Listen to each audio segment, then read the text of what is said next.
ছেলেটা যখন ফুচকা খেতে যায় ভার্সেস মেয়েরা যখন ফুচকা খেতে যায়। কাকু ফুচকা দাও তো। এই নাও। হ্যাঁ দাও দাও।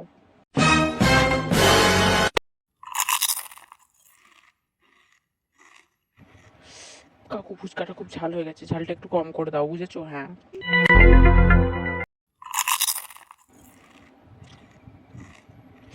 না না, ঝাল একটু বেশি লাগছে। তুমি একটা কাজ করো, আমাকে লঙ্কা ছাড়া দাও। হ্যাঁ ঠিক আছে, এরকমই দাও।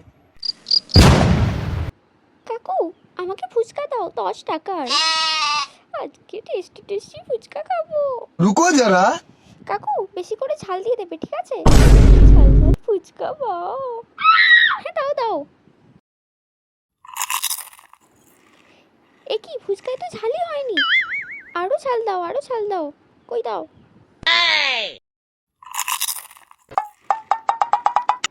না না, ঝালই হয়নি। কি করছো কাকু? বেশি করে ঝাল দাও, ওই সব লঙ্কাগুলো দাও। না না, ঝাল হয়নি। আরো ঝাল দাও, আরো ঝাল দাও। আরো ঝাল দাও, আরো ঝাল দাও। তুমি একটা কাজ করো, ওই ডিবেটায় যতটা লঙ্কা গুঁড়ো আছে সব দিয়ে দাও। হ্যাঁ দাও দাও। এই যে। ধুর, আমি খাবোই না। তুমি খাও তোমার ফুচকা। এত কম ঝাল ফুচকা আবার খাওয়া যায় নাকি?